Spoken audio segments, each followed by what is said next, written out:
Broadcast is now starting. All attendees are in listen-only mode. Hello and welcome to our webinar today. Thank you so much for joining us. This webinar is entitled Museum Fundraising During COVID-19 and is brought to you by the Florida Association of Museums in cooperation with Stansbury Consulting.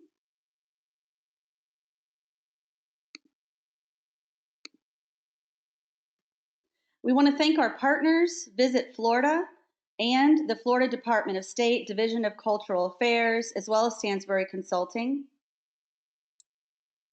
The FAM staff with you today are myself, Carmen Godwin. I'm the FAM Foundation Program Manager, and that's my email if you need to reach me. Also, Melinda Horton, our FAM Executive Director, is with us. Melinda, would you like to say a few words? Just want to welcome everybody. Thank you for joining us today, and we'll give some other updates towards the end of the presentation, but just let you know that we're here for you. If you need something, reach out. You have both of our email addresses, but we have some other things that we're going to be announcing pretty soon. So just thank you so much for joining us. Thanks, Melinda. Just a few housekeeping items. This webinar is being recorded. If you have any questions throughout the presentation, you can type them directly into the chat box. We will have several question breaks throughout the presentation, and I will use that opportunity to share the questions that you type in with Alice Lee, and she can answer them at that time. So feel free to type them in at any point during the presentation. There will be several polls during the presentation. I'll let you know when those are about to occur, and we'll give you some time to take those, and then we'll share the results out with everybody. And then we will have a survey that we will send to you, all of those of you who are on the call after the webinar is over, so that you have an opportunity to give us some feedback, not only on this webinar, but on webinars and educational programs that you would like to see for the future for FAM to offer. And then finally, we would like you to keep in touch with us. Our website is flamuseums.org. We also have a newsletter that you can subscribe to by going to our website. And we have a Facebook site where we share information about our state museums. And we also have a Facebook member group where you can keep in touch with important news about things that are going on in our state museums as well. Now I'd like to introduce Alice Lee Stansbury, who is the founder and president of Stansbury Consulting. She has over 25 years experience in fundraising and has been an advisor in nonprofit management and board development. We are so happy to have her. She is one of our highest rated speakers in our conference and also through our webinars, and are very thankful that she is here today to talk on this very timely topic. So I'm going to switch the controls over to Alice Lee.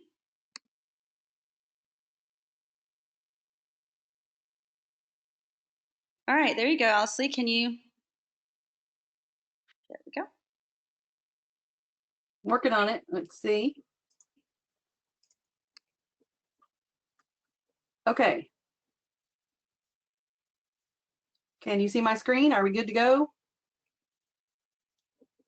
Yes, I can. Thank you. Okay, just checking. Hi, everybody. I was digging my glasses there, but I can't see anything when I have them on. So thank you very much for the opportunity to be here and for taking an hour out. I know you're incredibly busy. I've been talking with some of you around the state, and I just am grateful for all that you're doing, and a special thanks to Melinda and Carmen for inviting me to do this. If your event has been canceled or may not happen, if you're worried that your mission is going to be eclipsed by every other competing need out there, and fearful that your donors may fritter away, or your sponsors may give away all their dollars to other causes, I guess what I'm here to say is you're in the right place. So what we're going to talk about is how to pivot. You know, what this is going to look like going forward. I do want to say that I know we always, at the FAM conference, and I'm sure today, we have museums of all shapes and sizes. So small, medium, and large. My goal is that you hear one or two or three ideas that you can immediately implement in your museum. Take the idea and run with it.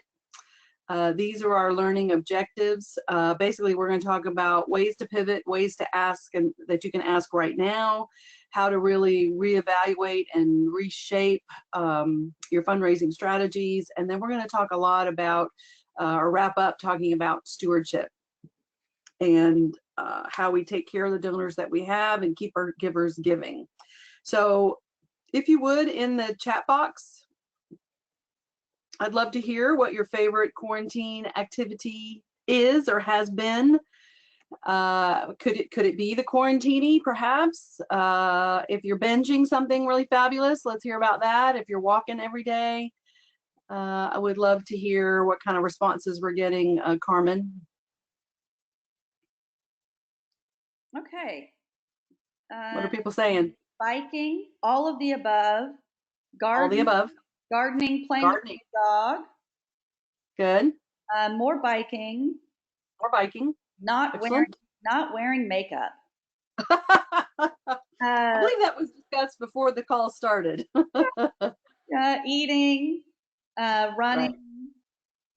Right. Oh, dyeing my hair purple. Dyeing my hair purple. Wow. Okay, I love that. Lots of other stuff popping. You got to shake it up. You got to shake it up. Well, I'll share that it wasn't until this quarantine situation that I realized that the neighbor behind me, there's a band. I don't know who it is. I don't know who's playing what. But the other day I found myself kind of doing this, and it was the Pink Panther. And then more recently it was Stevie Wonder.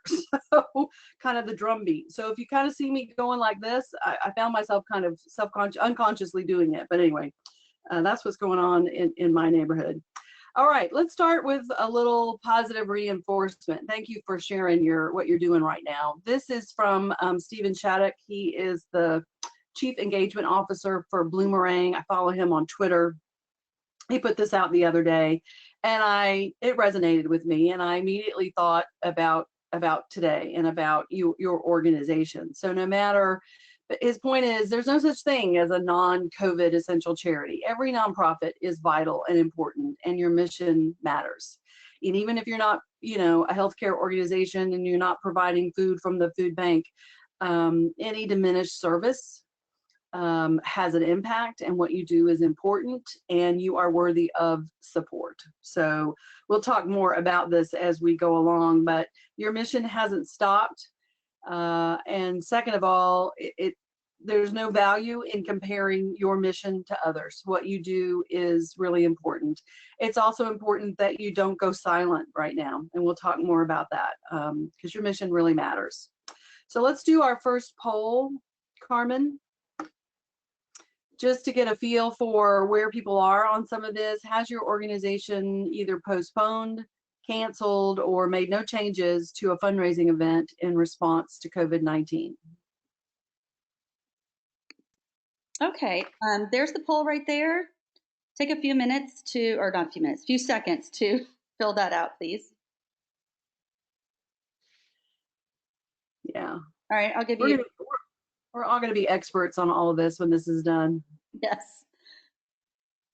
We're still collecting responses. I'll give you 5 more seconds. Okay. All right, I'm going to close the poll now and sharing the results. Can you see that, Alice Lee? I can't. Mm-mm. We have 38% have postponed a fundraising event, 50% have canceled a fundraising event, and 13% have made no changes.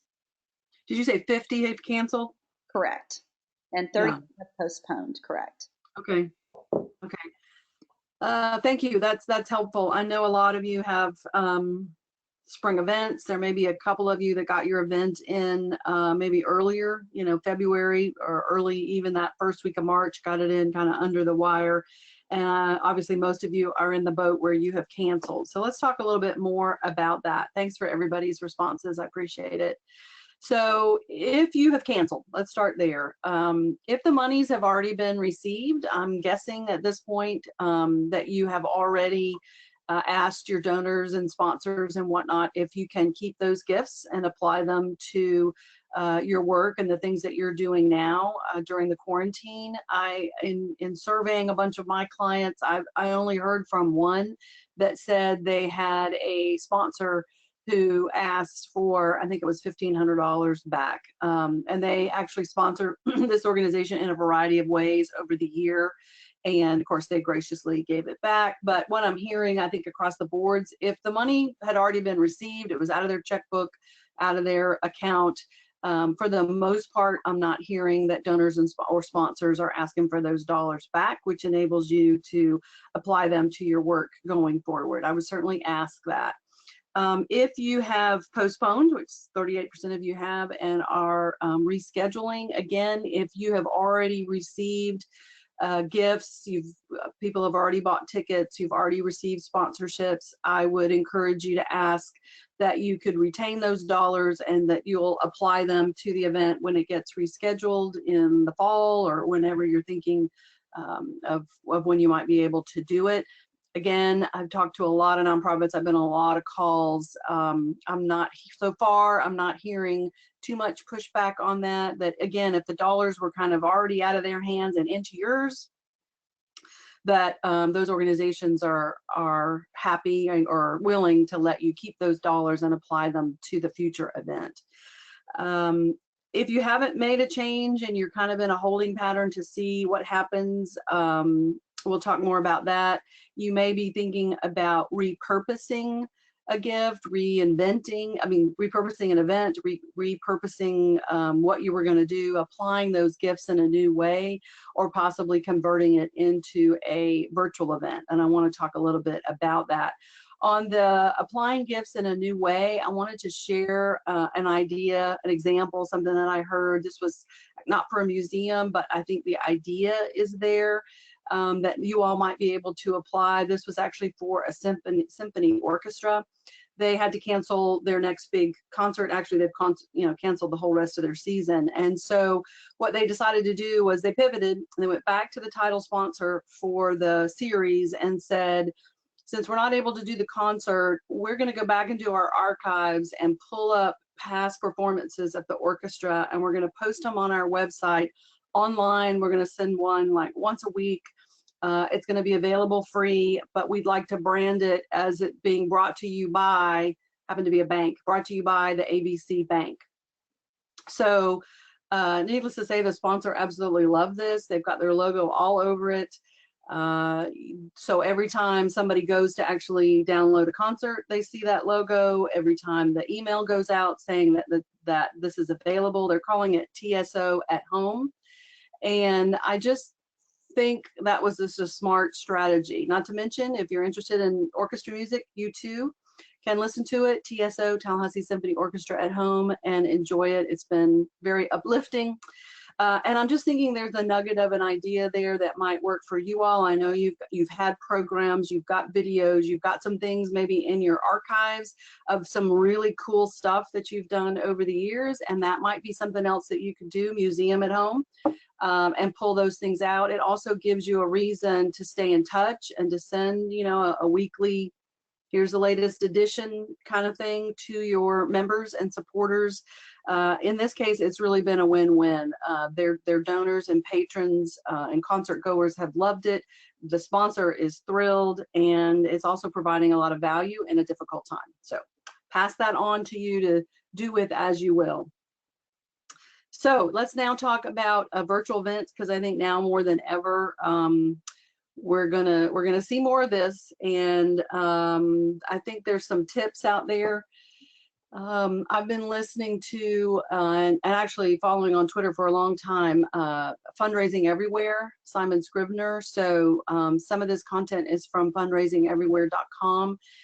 They're actually a platform for online events, and so that's a resource that you might want to think about in addition to Facebook Live and YouTube and even your own website. You might want to talk with your web provider as to whether or not you can stream something from your website. So a couple of tips if you decide to do this. The first thing I want to say is don't try to replicate the in-person event too much. The key to the virtual event is the focus on the human connections. In other words, if I were at your gala or at your museum event and I'm going around and I'm getting a glass of wine and I'm, doing these things, I mean, what were the things at that event that were really mission centric? That's what you want to focus on this virtual event. Simon suggested, and I completely agree, that you've got to have a really charismatic host and speaker. I'm trying to be as effusive as I can without over the top, but virtually, you really need somebody who can capture people's attention, and that may or may not be yourself, or even your board chair, or even your event chair. So I think you have to be really savvy about who you choose. Good lighting and sound, really important when you're doing a virtual event. If people can't hear it or see it, they're just going to click off, and that's the end of that. Definitely want to embed a link across the bottom. Depending on which platform you're using, you can do it in a variety of ways, but have that, make your gift here, support your museum here, any of those messages embedded in whatever virtual event you're doing, so that at any time they can click on it and jump over to your website and make a gift. This idea I really like. This is an opportunity for supporters to kind of see a little bit behind the curtain. So if you're, again, at a big event, your themed parties, your galas and whatnot, typically the folks at the microphone and at the podium are you as the staff leader and your board leaders and your community muckety-mucks, whoever they may be. But when you're doing something online, I think it's a really good opportunity to kind of let people kind of see the wizard behind the curtain. So that's why I'm saying a curator, a researcher, your maritime archaeologist, your frontline staff, talking about the mission, talking about the program, talking about the exhibit, talking about whatever it is you're raising money for, in a way that, here's our wonderful little something something, and just kind of bring people in a little bit and kind of show them behind the scenes. I think that's going to resonate with people right now. So I wanted to share that with you. If they pre-register, offer some kind of early bird incentive. You guys know better than I do what that could be, but once you're reopened, what kind of incentive could they have? Or is there some content that you could give them access to that you only get if you're an early bird registrant? The other thing is, you probably already have, as I mentioned earlier, some video content already stored. And if not, now would be a time to start creating some, because it's great in a virtual event that you see your spokesperson, and then maybe you see a little video, and then you see some more people talking, and you're able to mix it up. So this may be something that you already have kind of at the ready. If not, if your event has been postponed and you're thinking about converting it into a virtual event, now would be the time to start looking to see what you have and maybe creating some new content that you can air during the virtual event. And then that last bullet, the reason that I suggested that you might make it free, and you're thinking, wait a minute, Alice Lee, I guess what I'm thinking there is about your sponsors and your corporate partners and your other funding partners. If they're willing to be the sponsor of it and make that $10,000 contribution or $5,000, or maybe a series of them, then you could say, this event, kind of like this morning, this event is brought to you by, A, B, C, and D, and give them all the glory, put their logos on everything, and that way the people participating in the virtual event don't necessarily have to buy a ticket. They can make a donation during the event, or if you decide to do a pre-registration where they might make a small gift or make a gift before the event happens, you can do it that way. So I'm just tossing out some ideas about ways to think about this. I also want to say, I don't think it has to be perfect. I think people are granting everybody a lot of grace around some of these things. Couple of suggestions, examples that I've heard of. This was a group in Gainesville. They were about to do, they call it their Schoolhouse Hustle. This is for an education foundation. It's a walk. They had 800 walkers registered.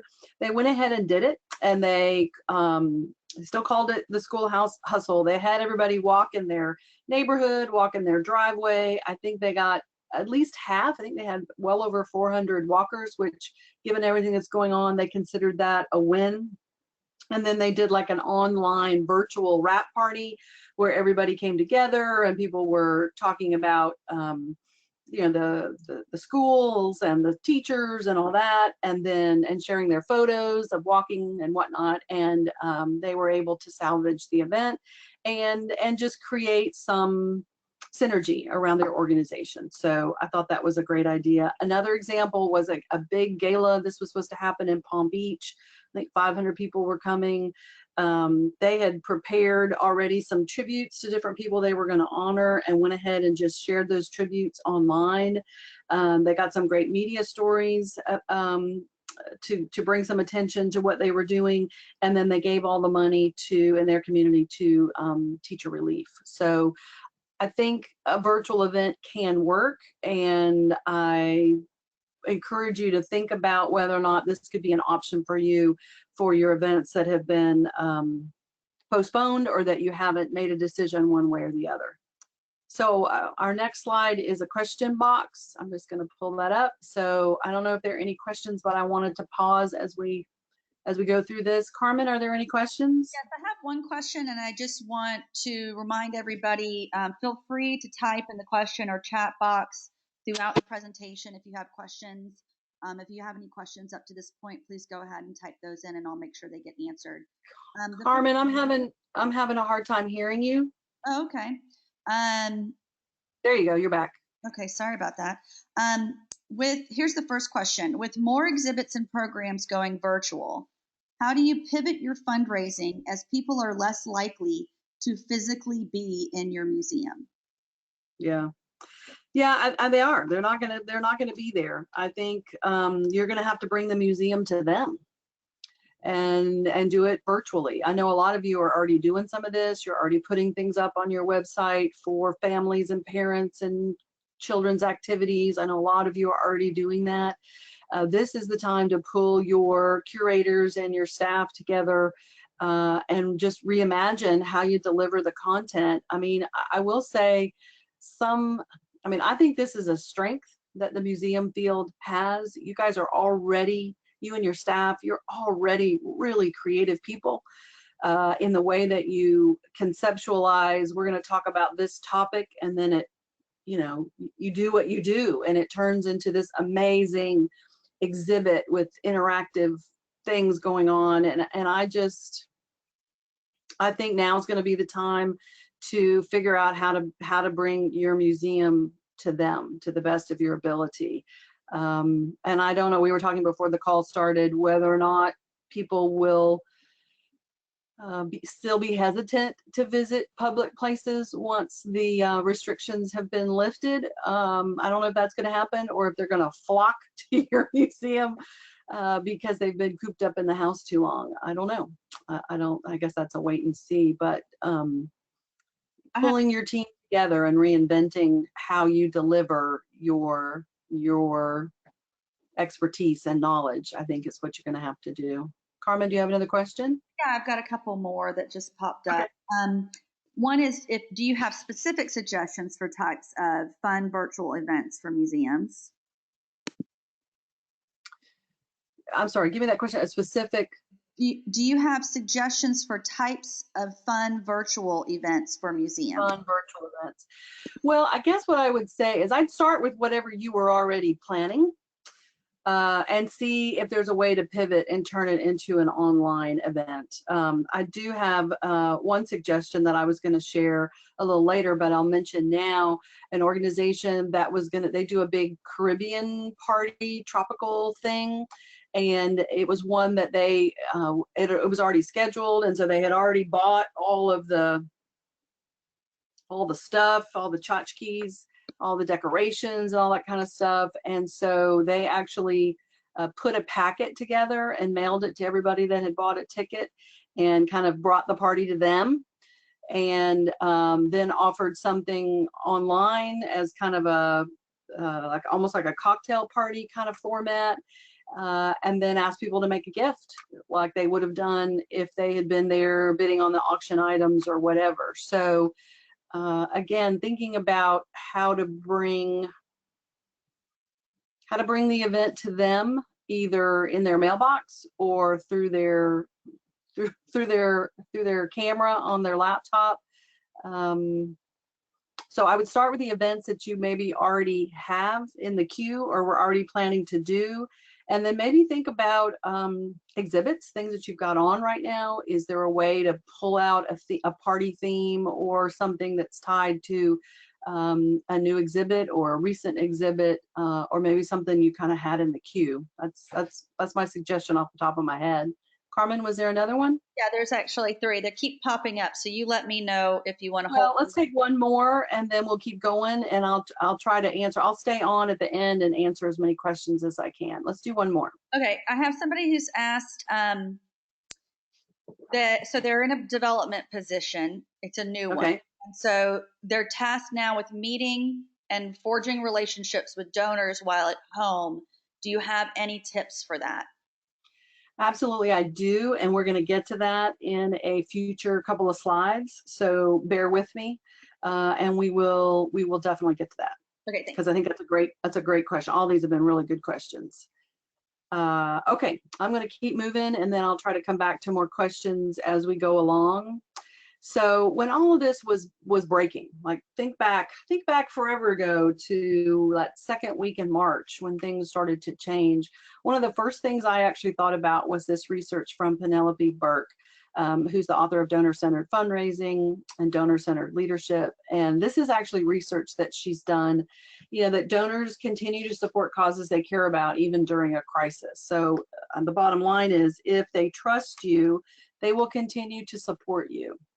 And they might not be able to support you at the same levels, and we'll talk about that, but they will continue to support you. You are their museum. You are their museum, and your patrons and your members and your volunteers, and even a lot of those visitors are going to continue to think of you as their museum, and they're not going to want to see anything happen to the organization. So I think this is also a good reminder not to assume that people won't give. I think sometimes as fundraisers we overthink it a little bit. I think that's the decision for the donor to make. So our mission, our purpose, your job is to talk about what you're doing right now, and how you're delivering value to your community, and ask for support. I think it's appropriate that you ask. Now we're going to talk more about how and when and how to do so thoughtfully. Your job right now is to connect, the people who care with a cause that matters, and that's your museum, and to also tell your story and to keep your story out there. And for development staff, I'm glad there's some of you on the call. Your job is also to be advocating for your donors and your members in your organization as you're making internal decisions about how you're going to operate and what you're going to do. You are the voice of your donors and members at the table. So I think that's an important responsibility, and something you should be doing as decisions get made about how you're going to reinvent your fundraising program and pivot your organization. So let's jump now into individual giving, major gifts. Here we go. I said this earlier, I'll say it again, kind of now more than ever. I think our need to be more dependent or to be more active in asking for individual gifts rather than relying on the golf tournaments and the galas and the events that nonprofits by and large tend to do, and that fundraising staff and board members tend to like, in lieu of asking for major gifts. I think now is the time to really focus on asking people for larger gifts.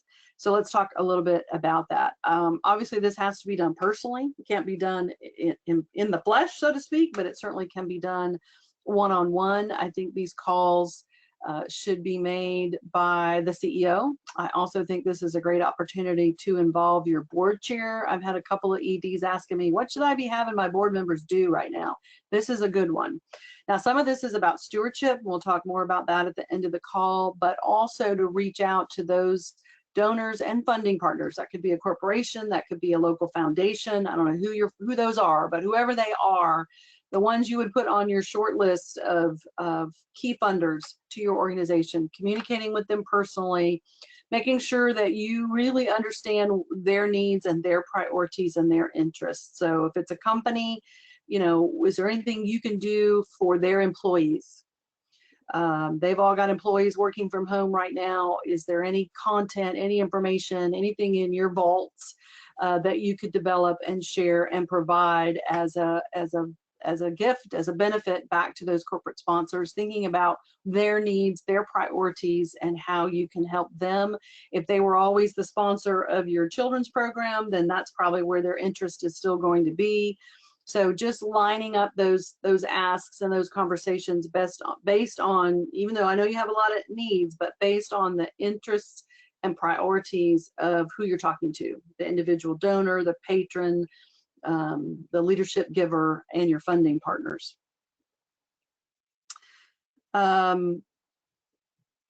One thing you might want to think about in asking is asking them to extend their existing support. So that maybe they give you $5,000 a year or $10,000 a year. Would they be willing to just renew that and extend that rather than going through waiting for the time of year that you normally ask? Would they consider doing that now? I think that's been heard from a couple that's been an effective strategy. I really like the matching and or challenge gift idea.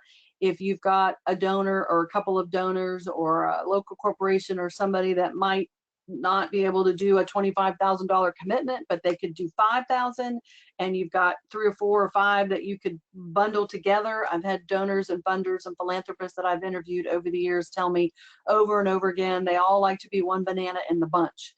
So rather than funding something in its entirety. So do you have some that you could pull together? Not that I'm calling your donors bananas, but you know, pull a couple of those together and then use that as some kind of matching gift or challenge gift to your membership, to your donors. You know, for every gift that you make right now, it's going to be matched dollar for dollar or match 50 cents on the dollar. And then when we reopen fully, we'll make these things available to you. We'll talk more about ways that you could offer something special if they do that. And then the last idea is just an impact gift. By that, I mean anything you're doing to maintain services, anything you're doing to increase your digital capability and capacity. Anyway, anything that you're doing to support your community right now, all of that is, I think, is an impact gift. Help us help our community right now in its time of need, and we need our community partners to help us do this. So I think that's an ask. I want to mention a little bit about donor advised funds. If this hasn't already crossed your radar, you may have some of your leadership donors, some of your patron members, you may have trustees, trustee emeriti, even some of your longstanding volunteers that may have a fund, that may have a donor advised fund, either at the local community foundation, possibly through Fidelity or somebody like this. I think the advantage in asking for a gift from someone who has a donor advised fund is, number one, the money's already in their fund. They've already previously committed those dollars, and the only thing those dollars can be used for is to make charitable grants out of. So they can't use it for anything else. They've already gotten the tax deduction because they put their money in that donor advised fund. And now what they're able to do is to recommend grants out of their funds. I know some community foundations will only, there is a minimum, like you can't do $25. Others, there's no restriction. So the fund holder would call whoever's hosting their donor advised fund, community foundation, Fidelity, somebody like that, and say, I'd like to recommend a grant of $500 to the XYZ museum. So it's easy for them to do it.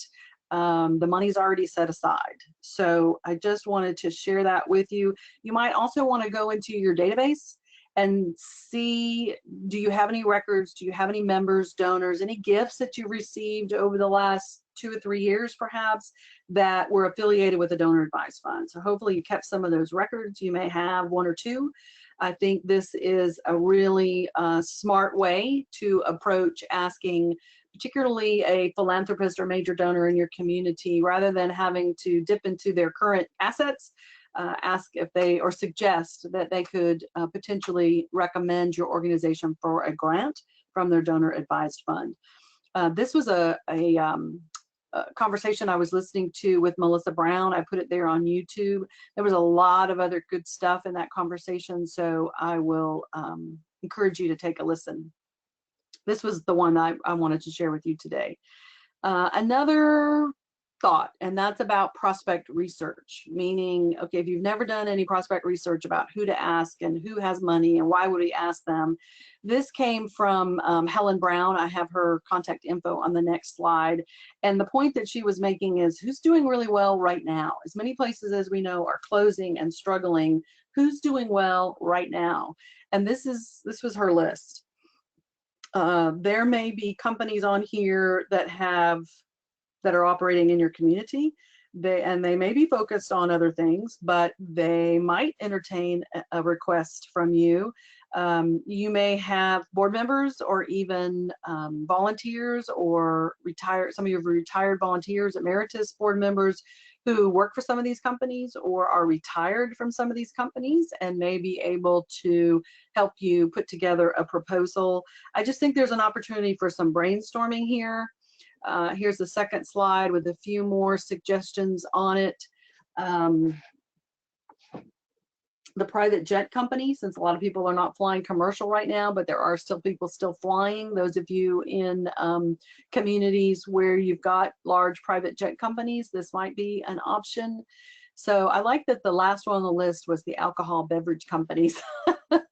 Yeah, they're doing well right now while people are cooped up at home. So this is an opportunity to just think differently about who you could approach if you've never approached them before, or if you've had support from any of these groups in the past, to potentially revisit that idea and do some brainstorming in your shop about an ask that might resonate with these companies. Again, what are they focused on? What could you do for their employees? How could you make it a win-win?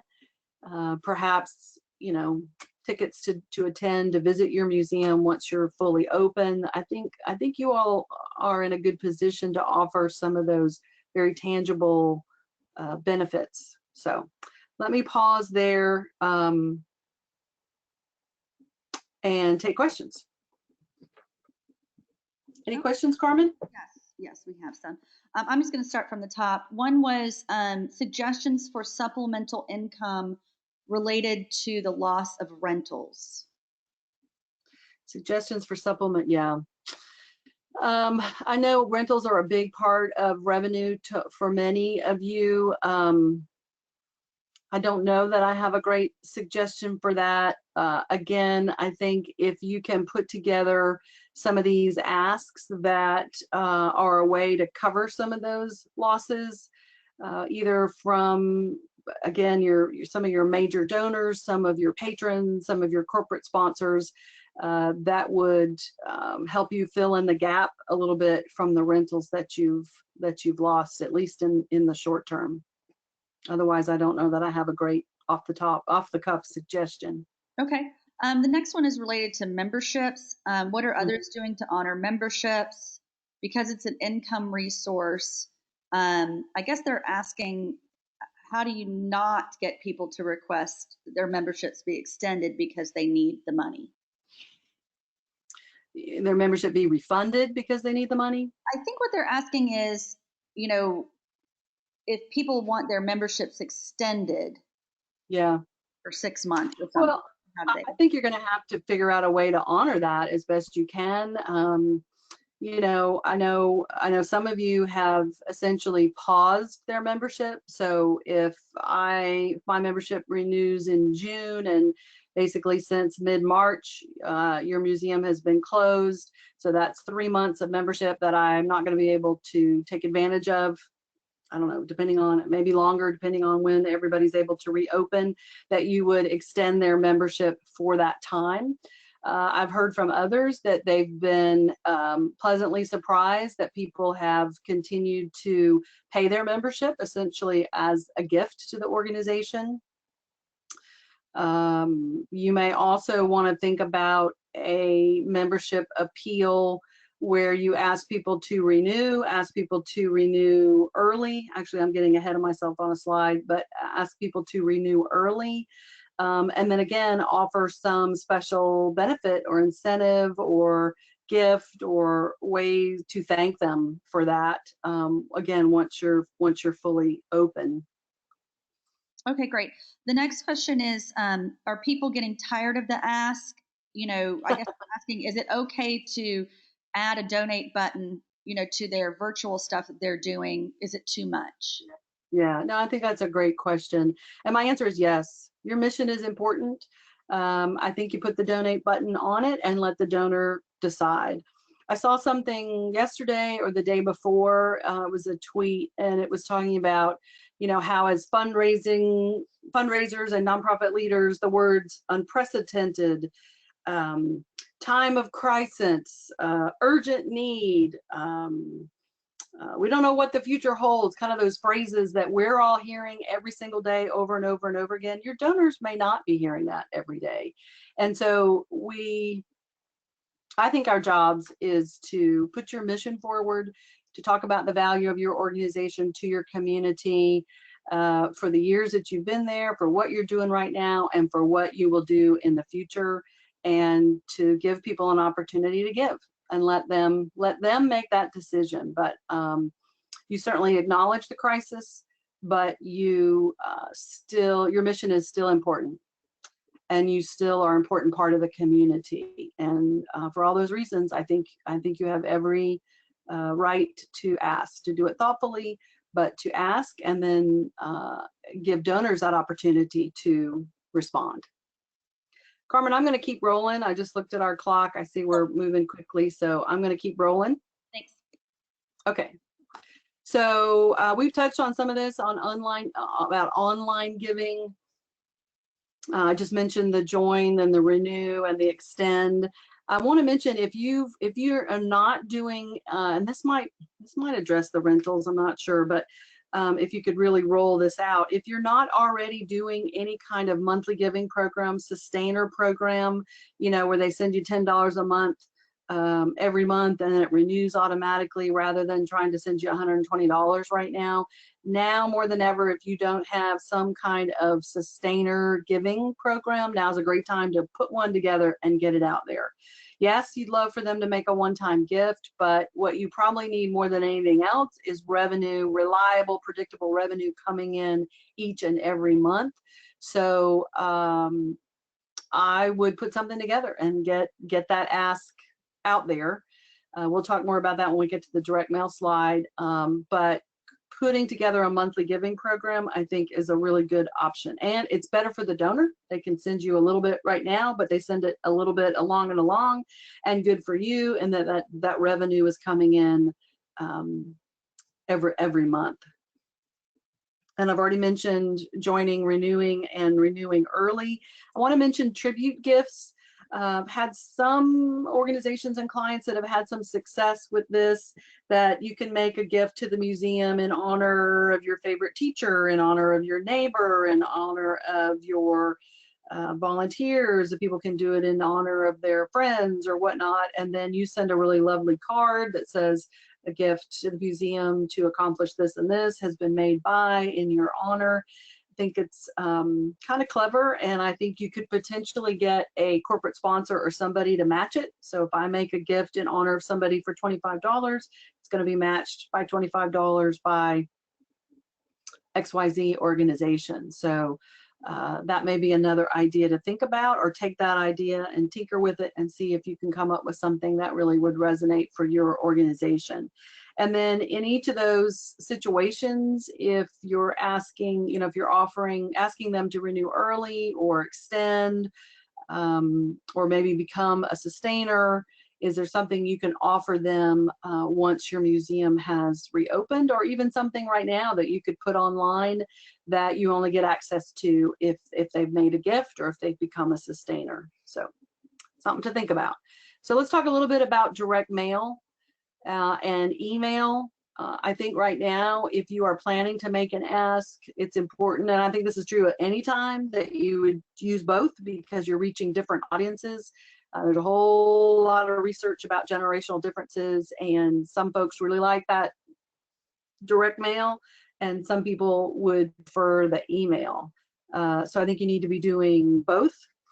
As I said, I think you have to acknowledge the crisis, talk about why your museum matters, how the donor can make a difference. This is a twist if you maybe have an event that you canceled, which many of you did, or that you postponed. If you get to the point that you feel like you're not going to be able to do it, this goes back early to my fundraising career, where it was all the rage to do the non-affair affair. Maybe some of you remember this, where instead of having the Kentucky Derby party, you design your invitation just like you would have, really clever, only you're saying, when I open the invitation that you send me, it says, we're inviting you not to come to the Kentucky Derby party. So instead of buying a new hat, you can use that money to make a donation to our organization. Instead of paying the babysitter, you can use that money to make a donation to our organization.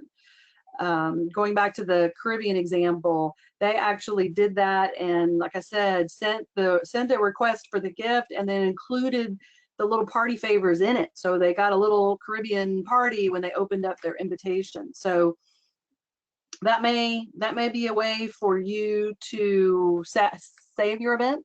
And ask people, we're not going to spend any money on the chicken, on the chicken dinner. We're not going to spend any money on the tents. Right now, we're focused on our mission, on serving our community, and we need your help to do that. Please make a gift. And again, follow that same theme. I think you guys are clever. I know you are. I see what you do all the time. So this is an opportunity for that cleverness with a non-event mailing. And then again, you could have a match or a challenge, either with a funder, maybe with a local patron, philanthropist, corporation, that if you give to the Don't Come to the Party, your gift will be matched dollar for dollar, or 50 cents on the dollar. So a lot of opportunities there. The other thing I want to say is, make sure that when you're talking to people about making a gift, that you are kind of, even though I know you need the money for the organization, I don't want you to put that in your letter. So instead of saying, help us help children and families through our such and such, you're going to say, help children and families.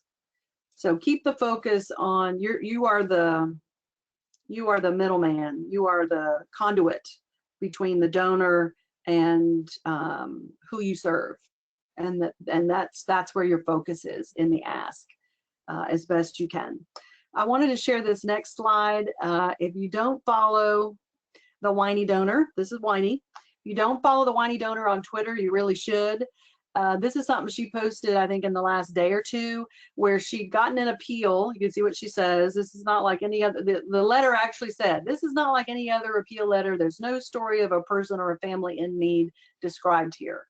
So this goes back to what I was saying earlier about, if you're not a food bank, which I know you're not, if you're not on the front lines of this, and yet, so you're not telling the story about a person or a family who's going hungry.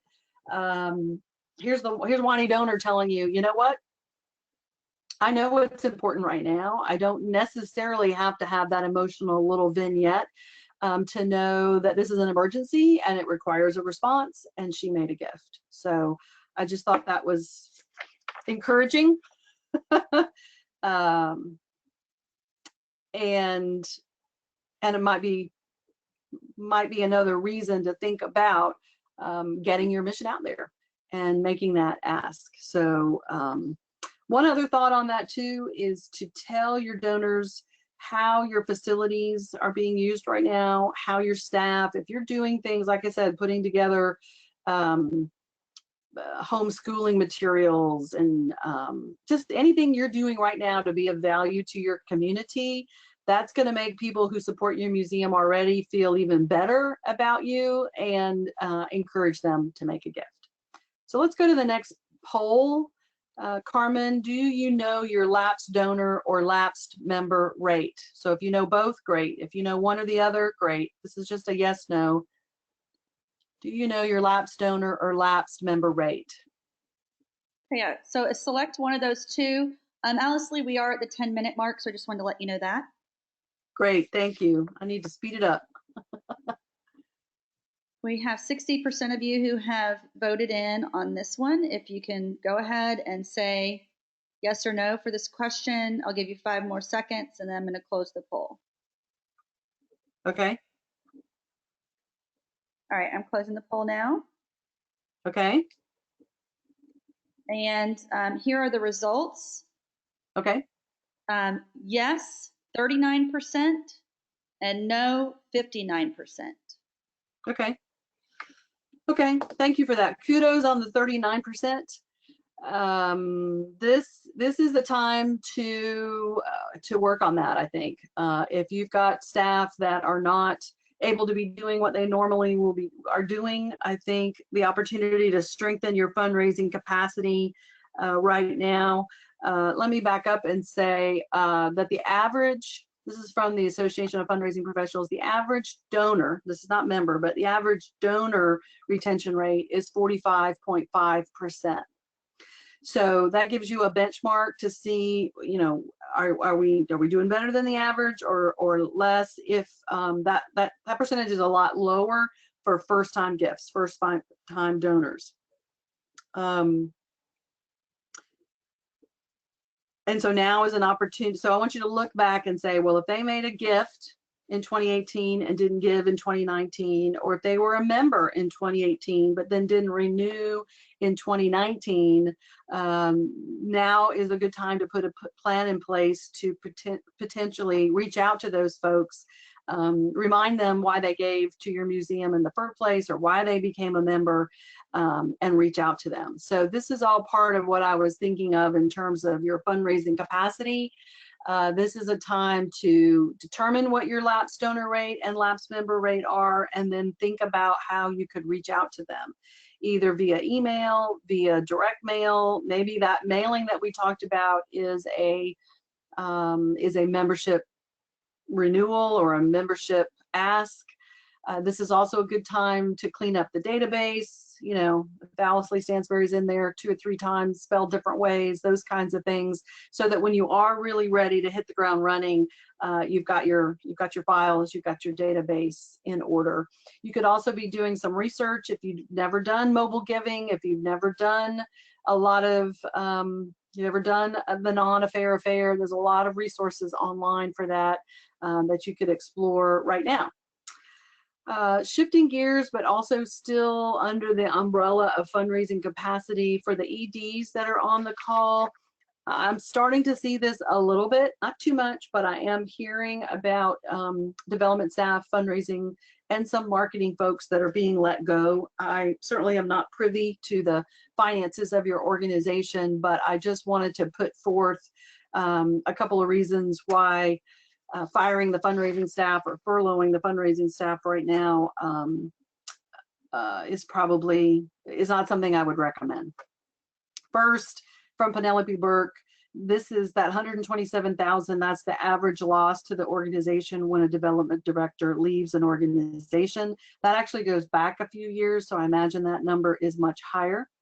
From the Center for American Progress, when you lose someone, the cost is 213% of their salary. So if you're paying somebody $50,000 to do your annual giving program, that actually could translate into a loss of $226,000, and that's a combination of direct and indirect costs. And then the last one for maybe Eisenstein, for every year that a seasoned fundraiser, that a major gift officer, that you as a CEO, whoever it is that's making those bigger asks, for every year that you stay within stay at the organization, you're able to close an average of 6.5 major gifts. Those could be 10,000, those could be 100,000, whatever you define as a major gift in your community, I mean, in your organization. So obviously, each year makes a big difference in how much money can be raised. I have a question box here, but I think I'm going to keep going because we've got about 5 minutes left. The next poll question is, do you have a written stewardship plan? Does your organization have a written stewardship plan? Yay or nay? Okay, I just launched the poll.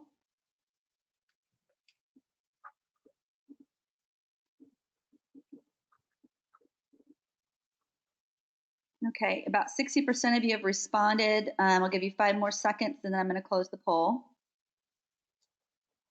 Next time we'll do music, Carmen. I know, right?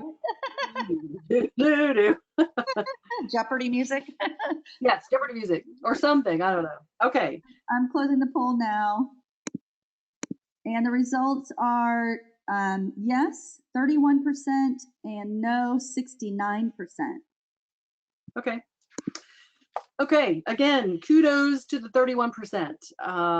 And this is an encouragement to the 69% about how important this is. In my work and in my fundraising career, fundraising without stewardship is the leaky bucket. And there's a big difference between each one of these things. On my list here, if we were together, we would break out in groups and we'd talk about it. But right now, what I will say is acknowledgement is the minimum, right? That's the thank you letter that you send. Right now, you need a fresh, heartfelt, no jargon, I'm writing to my favorite aunt kind of thank you letter. So nothing that says on behalf of the board and the staff. No, none of that. You know, dear Alice Lee, you start with the word you. You know, you are so important to this museum. And I can't thank you enough for your recent gift. So again, you write it like you're writing it to your beloved grandmother. But anyway, write a new letter if you haven't already. Appreciation is the calls and the notes. If you've never done any kind of thankathon, if you've never had any of your board members making calls to longstanding members, to new gifts that come in, to people that are giving right now, I think people would really appreciate that. I think it would be an effective way to use your board members. And something to continue even when we're not in this crisis. So acknowledgement is cake, appreciation is icing on the cake.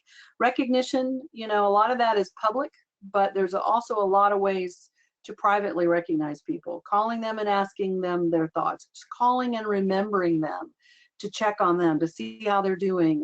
That's a form of recognition, and now is a really good time for that. And then finally, stewardship. And stewardship is reporting on results before you ask again. Talking to donors about what their gifts to the museum have done, have made possible, and will continue to do as you ride out this crisis together. So heartfelt, prompt, as prompt as you can, even given your virtual working situations, and just talking about what the donor makes possible. Impact, impact, impact. Okay, we are just about at noon. And so I'm glad to answer a few more questions. One other thing, Melinda and I were talking about this yesterday in preparation for today's call. Melinda, if you're still there and want to chime in about the private Facebook account for FAM. Okay. Just so that y'all know, just because you haven't heard a lot from us doesn't mean that we're not behind the scenes getting work done.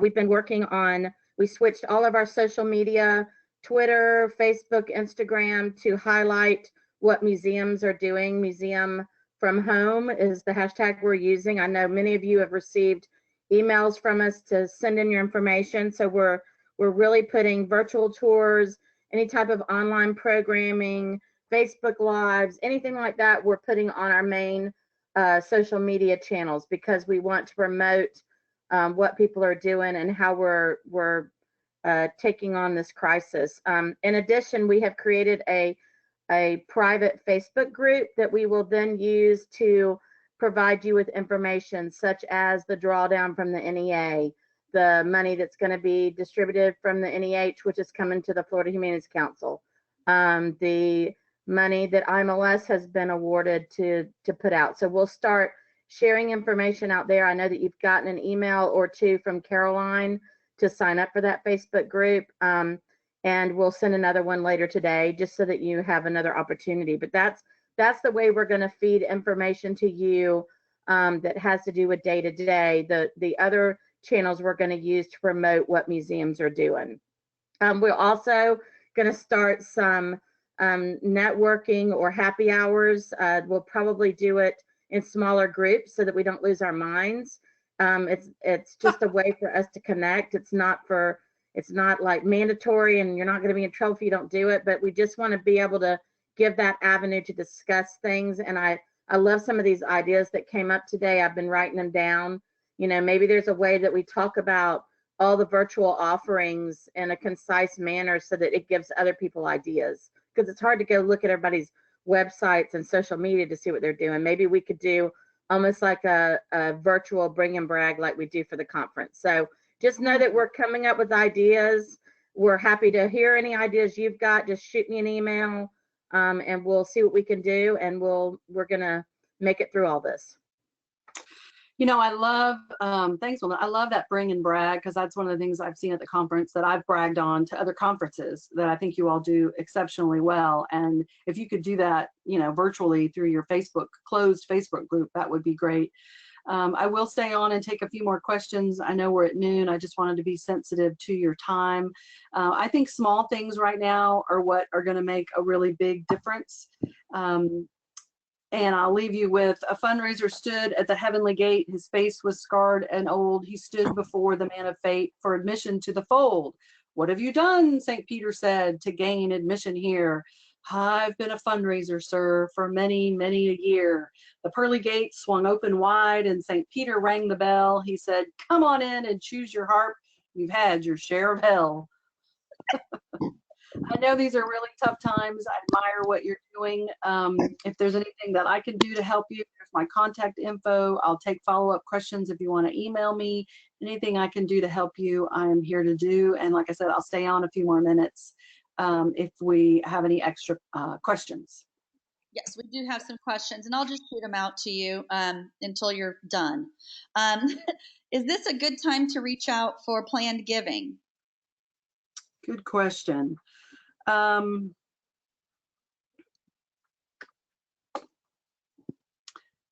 had a couple of folks ask me that question. I think you have to be somewhat careful in how you position it. It's not like, oh, are you coughing? Do you not feel well? Do you have the coronavirus? Do you have us in your will? So, you know, you got to be careful that we kind of really separate. I think those messages have to be separated. But yes, if you don't already have a bequest program, let me just say, the 80 to 90%, depending on which study you look at, of all planned gifts are bequests, which for the most part are one of the easiest ways for donors to make a gift to a charity. Now, it may require a codicil in their will, which means they will have to reach out to their attorney right now virtually and do that. There may be a cost to them. The other options would be that they could name your museum the owner and beneficiary of a policy that they already have, designate you in some like an IRA, other things that they already have set up that they can just name your museum as the beneficiary. So yes, I mean, it's not going to produce dollars in the door right now, more than likely, but it's the kind of thing that by promoting it now and adding it to the mix of how you can help, people may start to do it. And once you get through this crisis, those dividends will start to pay off in the future. So it's a really good question. It may be a way for people to support you when they don't have the cash. You know, they could make a planned gift as opposed to an outright gift. So I do think it's an important part of your fundraising portfolio, and something that, especially if you don't have anything at all, you got a little extra time because you're not ordering tents and whatnot for that event. You may be able to really put together your planned giving program. Good question. Good question. And then we have another person who is in the middle of a capital campaign. They've paused it right now, but it is a building campaign that requires matching funds. Do you have suggestions for navigating making these types of asks that are respectful when talking to them again? Yeah. Good question. And I've fielded quite a bit of these for campaigns, particularly ones that were already underway. I mean, most of the groups that I've talked to are pausing their campaign, kind of like just holding it in stasis right now, without making any asks. I mean, it's possible that you might have one of your key sponsors or key donors that would be willing to match any commitments that came in right now, just to incentivize somebody to do it. So that's something to think about. My best recommendation is just to be in touch with all of your donors, ones that have already given, particularly at the leadership levels. That would be part of the group that your CEO, your board chair, your campaign chair should be in touch with all those folks. Even if you've got folks that maybe were in the queue and kind of moving towards a gift but haven't given yet, I would be personally reaching out to those people, so that you keep them engaged. I would stay in touch as time goes on. Anything that you're doing for the campaign, if the match that you were talking about had a deadline, I would certainly go back to that matching entity and ask for an extension of that deadline, knowing that right now people are everything's paused, and so your campaign is paused, and so asking them to extend that deadline to qualify for those matches, I would definitely do that if you haven't already, and stay in touch with your donors and prospective donors and campaign leaders on a regular basis, and to do so personally and to involve your board members. Good question, really good question. Okay, we have another one here. Do you consider okay to ask big corporations for gifts, even if they don't necessarily align with your mission? Well, this goes back to what thank you for that question. This goes back to what I was saying about aligning with their interests and their priorities. So what you're looking for is this, right? This is who we are. We're this museum. We do this, we do this, we do this. This is the company out there that we are thinking about asking for support. What you're looking for is that overlap, right? This is what they care about. This is who their customers are. This is their products and services. This is what we do and what we provide to the community. And here's where we overlap. You've got to be able to make that connection, I think, in order to increase the likelihood that they would make a gift right now, which is why I said it may be an impact gift. It may not be directly related to an exhibit. It may be more about the value that your museum provides to the community. Again, if you can offer value back to that company, they all have employees. All those employees have families. You know, putting something together for them as a way of a win-win. You know, we'll do this for you and your customers and your employees if you'll support us financially to sustain the museum and our work. But look for those overlaps, because if it's this, you know, there's just no connection. I think you're a lot less likely to get any traction and get any support. Unless you have an inside track, unless a board member or somebody knows that company, somebody inside that company. But still, they're going to be looking for where what you do and what they care about, where that overlaps. So that's what you want to look for first. Good question. How about one more question? Any ideas of member engagement strategies during a quarantine, like members only kind of benefits? Yeah, I mean, again, I think you guys do this exceptionally well. Member engagement. This is where you could be doing the virtual happy hours. I've seen a lot of clever stuff online, where they're having a happy hour and they've come up with a specialty cocktail. And I don't know if Andy from Moas and Daytona is on the call. We were talking recently, and they use a bartending service as their vendor for their events. And so they reached out to them, and that bartending group is going to do an online cocktail, like with a recipe and how to make it and all this kind of stuff, like a bartending tutorial for museum members. So that's clever. That may be something you could think about. Other vendors, other groups that you work with in the community that could offer some value to your member. Like, because you're a member of our museum, you're able to listen or participate in this fun thing. Maybe it's a cooking thing. Maybe it's a quarantine thing. So I think finding ways, or maybe it's going back to the curator. Let's pull something out of the vault that we haven't looked at, nobody's seen in a really long time, but that you could build a story around that would be really interesting.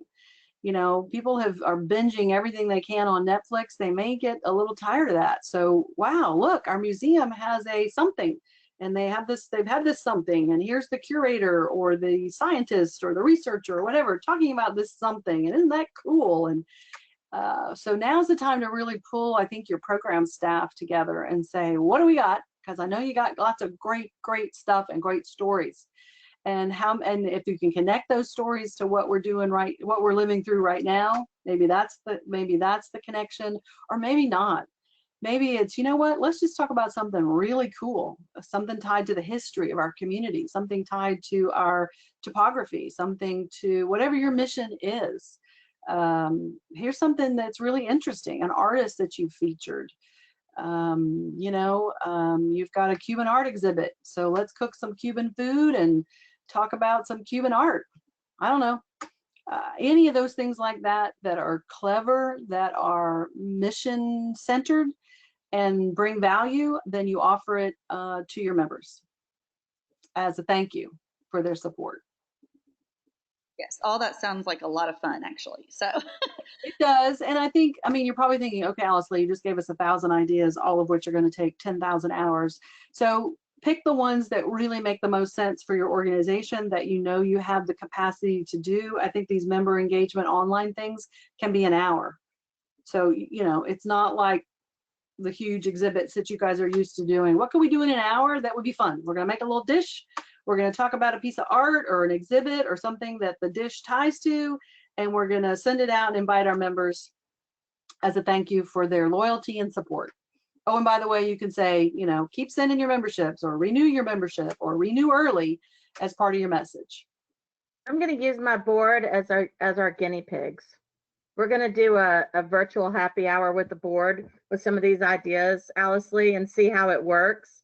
Okay. And then we can share to the field what worked and what didn't work, what was the most fun. I had an idea of doing it where you bring a recipe, your cocktail recipe with you. But I love the bartender idea. We've got so many bartenders that are without work that I know some of my favorites here in town would be more than willing to hop online one afternoon and do something. And then you could then turn that around once you've tried it and do it with your actual members, which I think is a great way to keep in touch.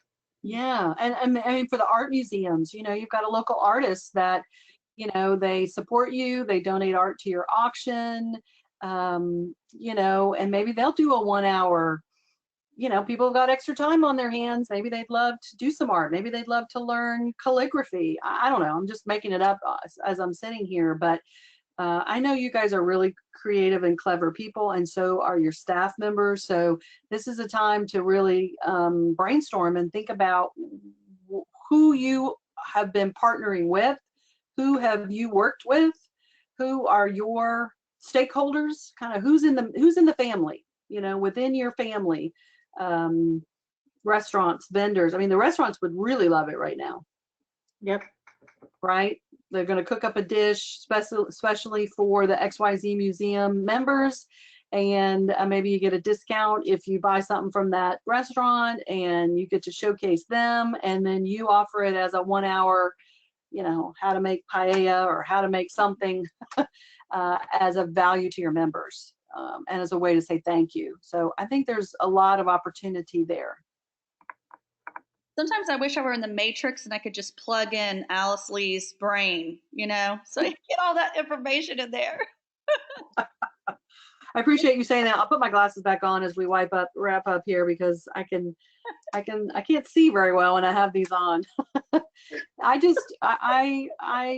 I'm so inspired by what everybody does, and I think the fear that I've heard from folks that are from organizations that are not on the front lines is, we're not on the front lines, so how do we ask?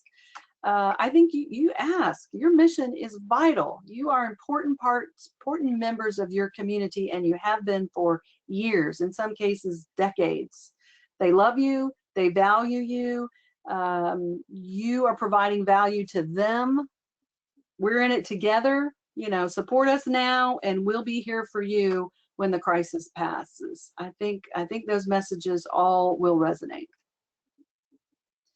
Well, thank you so much, Alice Lee, for being here with us today and sharing all of your great ideas. Thank you all for joining us online.